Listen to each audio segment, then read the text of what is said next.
Hello guys, good morning. Okay, para to sa mga Aries guys, but mga Aries na babasahan natin ngayon ay yung mga Aries na meron silang sitwasyon na hindi agad-agad maka-move on or makaalis sa sitwasyon kahit na nakalipas na or matagal na wala o matagal nang tapos. Okay, at andyan pa rin kayo sa same situation, same path. Titingnan natin ang mga sanhi nito at hihingi tayo ng payo, guys, kung ano dapat ninyong gawin at ano ba ang nakakahadlan sa inyong tuluyang pag-move on. Okay, tingnan natin ang sitwasyon ng mga Aries. Para sa mga Aries, ang message na to today, September 4, 2025. Okay guys. Para to sa'yo Aries at hihingi tayo ng payo sa iyong sitwasyon.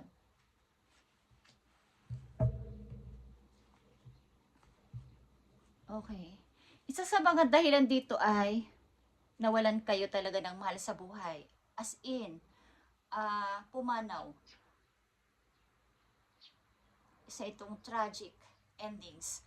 At mahirap talaga makamove on dito. Okay? Ito ay cup fame. At ang ilang sitwasyon sa inyo ay nagtapos na relasyon. Okay? But ito yung, ibig sabihin nito, ito yung pag-uumpisa. Kung may nawala man, may natapos sa relasyon, ito yung new beginnings. Okay, Aries, tingnan natin ang unang sitwasyon. Andito ang mask. Okay, ito ay mascara. Mga tao sa buhay ninyo na may, kumbaga yung inyong feelings ay hindi ninyo masabi-sabi. Hiding true feelings. Pagtatago ng nararamdaman talaga. Kaya hindi kayo tuluyang makamove on or makaalis sa sitwasyon na yun na tapos na or matagal nang wala na is yung inyong feelings na nasasaktan o naiinis o nagagalit ay hindi ninyo nailabas o nasabi sa tao na yon o hindi nyo nasabi o masasabi kahit kanino. Okay? Nandyan sa puso ninyo. Nakatago pa din. At ang isa pang dahilan dito ay, ito nga yung separation, guys. Yung kasawian. Hindi nyo matanggap na kayo ay nag-separate. Andito yung sadness at saka bitterness. At namimiss mo pa rin siya. Yun. Yun yung mga dahilan kung bakit hindi kayo agad-agad nakakausad or kahit na matagal na, andyan pa din kayo sa same situation. At iniisip-isip mo pa rin siya. Namimiss mo siya, iniisip-isip mo pa rin siya. At hindi mo alam ang paano ka mag-i-start ng umpisa ulit. Okay, yan yung mga dahilanan kung bakit hindi kayo nakaka-move on until now. Kahit ilang taon nang nakalipas at maraming nabago na sa paligid. Marami na rin nabago sa tao na yon. Naka-move on na siya ng tuloy-tuloy. Ikaw ay nanatiling nandoon. Nakastuck. At may sakit sa sama ng loob, galit at inis, panghihinayang, paninisi sa sarili. Okay, Aries. At merong salitang sana. Okay? Sana ginawa ko pa ang kaya ko. Sana hindi siya agad umalis. Okay. Tingnan natin ang mga nakapaloob dito sa mask. Hiding true feelings sa mga Aries. At separation, guys. Okay. Still holding, guys. You are mine. Okay? Still holding. At andun pa din yung hindi mo matanggap na wala na siya. Ito man ay literal talagang pumanaw or separate kayo, naghiwalay. Okay. Tingnan natin, Aries. Hiding true feelings. Okay, nung mawala ang tao na to, nandito yung kahirapan.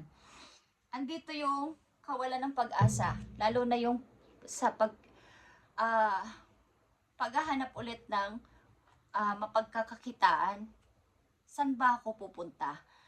May mga kamag-anak naman ako o siya na pwede naming lapitan ng mga anak ko kung may anak kayo is nanatili kayong andun. Paano ba ako hihingi ng tulong? Saan ako hihingi ng favor? Hindi ko alam ang gagawin ko. Andito yung hiding true feelings, guys. At andito yung Queen of Pentacles. Okay.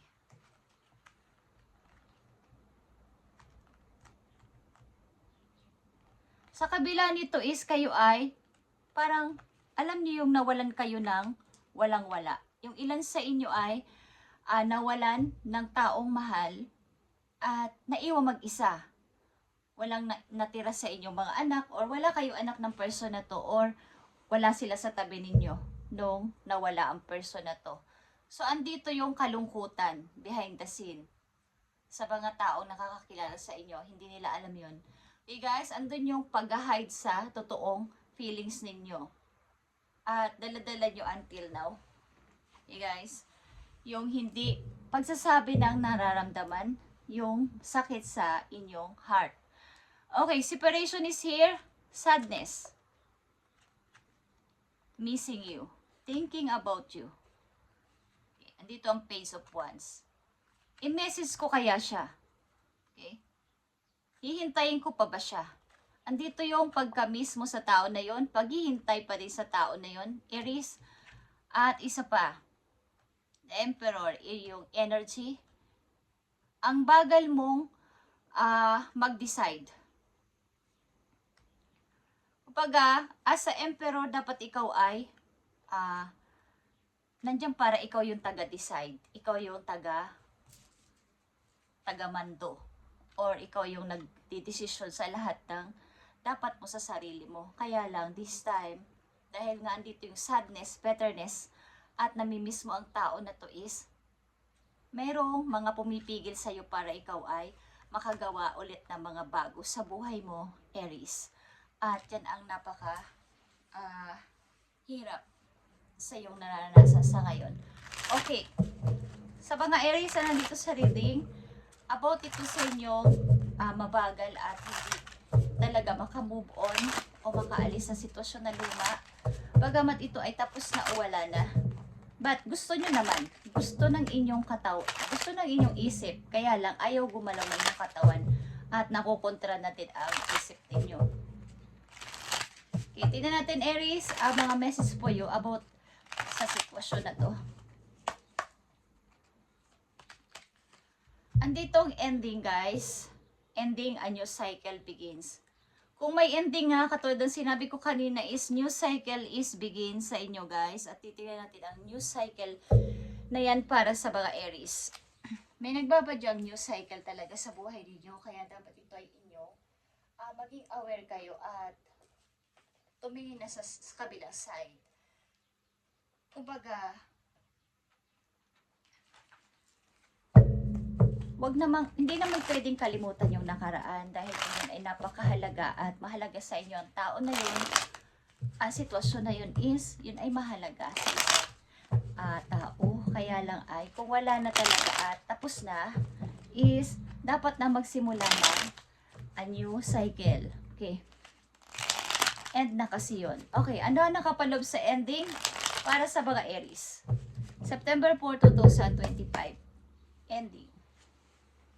Para sa mga Aries. Okay guys, andito rin ang Tower at ito talaga ay pag-i-end. Okay. At the Fool is here. Yung inyong new cycle is nauudlot. Ang inyong new beginning ay nauudlot dahil kayo ay parang yung careless. Mawa, pag-decide ta. Pero wala sa sarili mag-decide. Parang, ano man ang mangyari, okay lang.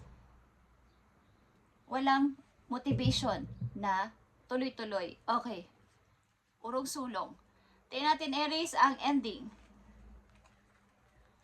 Okay? Nine of Wands is here. Ito yung kawalan ng kumpiyansa sa sarili na magpatuloy. Binibigyan na ng limitasyon ang sarili na, yeah, wala na rin lang siya, dito na lang ako. Natatakot kasi ako mag-start. Natatakot kasi ako mag-umpisa ulit, baka hindi ko alam ang aking gagawin. Kasi nung andito siya, laging nakadepend ako sa kanya. Siya yung nagde-decide, siya yung lagi kong kasama para akong nawalan ng isang paa nung nawala siya sa buhay ko. Hey guys, yeah. This is a judgment, is ending talaga to ng relasyon at maaring literal na nawala siya sa'yo.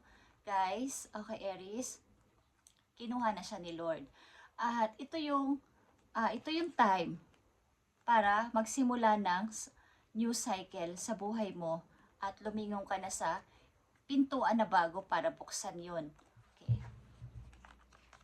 Tuloy-tuloy ang kaguluhan sa inyong isip at dapat mo tong paglabanan kasi mapupunta to sa stress at depression. Guys, sa mga Aries na ganito ang sitwasyon, tingnan natin ang inyong message. Mga paparating na message po yun na dapat mong malaman para magkaroon ka dito ng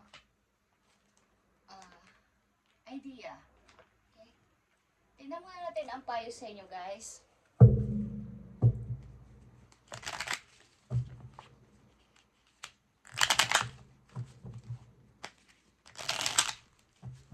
Kung nandun lang sa apat na sulok ng bahay ang inyong isip, talagang babalik at kumbaga yung inyong utak ay yung walang maraming pwedeng malamanan ng mga memories.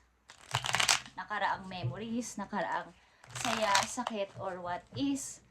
May mga, kung kayo ay nalabas, magpapaka-busy, mapupuno ang inyong utak ng kahit na anong bagay is wala nang papasok na ganitong para kayong ginugulo-gulo sa inyong isip. Okay. Nakahanda na ang new door para sa yung new cycle, Aries. At tingnan natin ang payo sa iyo. Thank you, Spirit. Okay, guys. Whatever you have been putting off, don't procrastinate any longer. Tackle that long overdue project. You will feel better once you begin. Start with one thing at a time. Thoughts and ideas not acted upon are just laying it in wait. You can do this, okay? You can do this, Aries. At kumbaga kung kayo ay mayroong ginagawa na tapos na, mag-start ulit kayo ng bago para hindi nababakante ang inyong utak. Like I said, hindi siya nababakante. Start with one thing at a time. Kung nakakaranas ka ng ganito is, huwag mo nang patagalin sa utak mo to, okay? At yung mga gagawin mo para agad-agad hindi pag dumating sa due date, is doon mo pa lang siya gagawin is talagang magkakaroon ka rin ng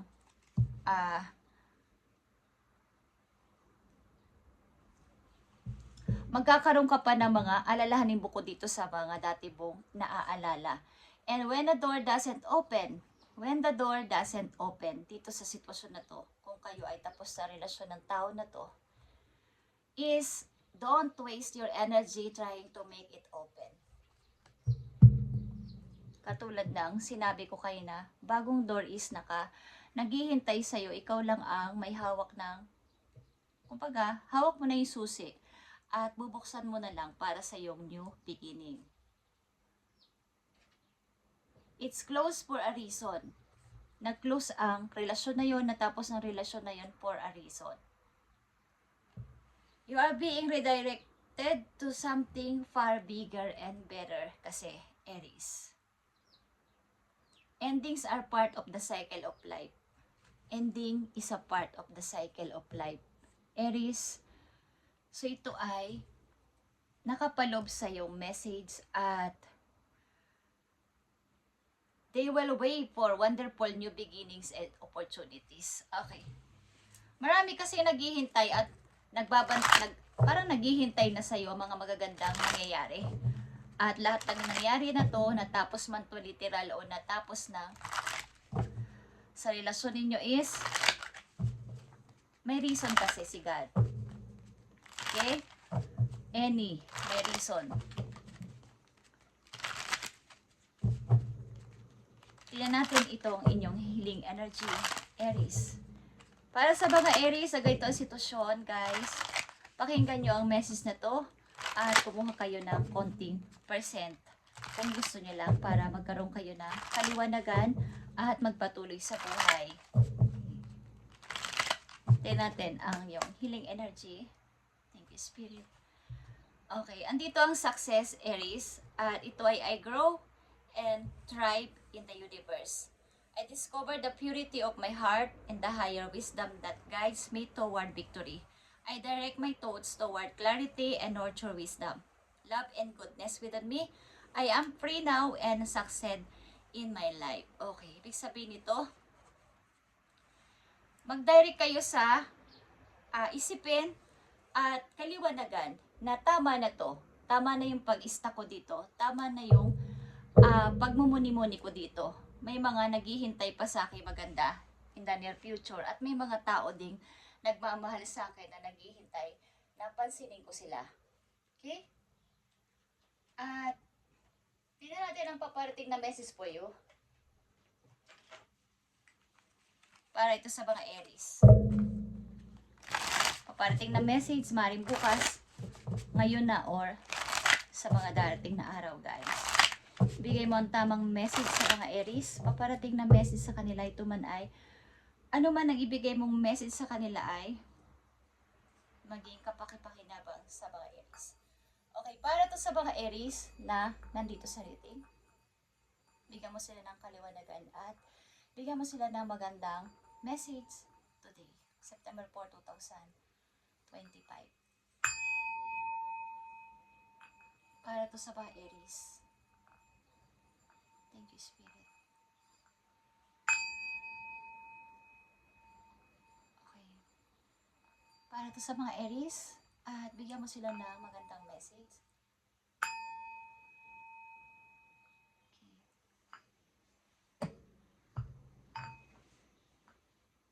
Okay, Aries. Para to sa'yo, September 4, 2025.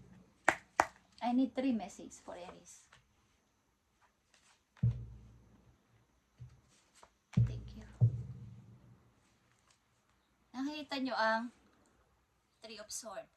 Harapin mo ang iyong takot at ang sakit na to na nararamdaman mo. Lumabas-labas ka paminsan-minsan. Mararamdaman mo ang saya sa paligid. Okay, kung nasaktan man ang puso mo, ito ay 3 of Swords. Nawalan ka ng kahit, kumbaga nawalan ka at magbabalik ka sa umpisa, is kakayanin mo to. Sapagkat gagawin mo to ng with experience. At hindi naman ito zero. Okay? Andito yung the sun. Nakikita mo to, Aries. Thank you, Spirit. The sun is your happiness. Magbalik ka sa yung pagiging ikaw na masayahin. Okay? At ito ay the sun. Lumabas ito sa reading nyo sapagkat kayo ay papunta doon sa pagiging successful person at napakasaya. Okay? Yeah. Mga bagay na mangyayari sa'yo na ikakagulat mo, masasabi mong amazing. Okay? Yeah, nakikita mo yan. Ang image dito ng person na to is nagulat siya, like I said. Mga bagay na paparating sa'yo na magugulat ka at mga bagong tao, bagong idea is paparating sa iyong utak. Okay, simula sa araw to. Thank you, Lord and Universe at sa mga guides in heaven. Thank you, Aries, at ito ang inyong message, napakagandang message kung kayo ay andito pa rin sa pagka-stuck galing sa nakaraan, literal man kayo nawala ng mahal sa buhay or naka-stuck dahil iniwan or nawalan is tama na, Aries. Masakit man ay andito si God at binibigyan kayo ng bagong door para sa inyo lahat. Thank you, Aries, and God bless.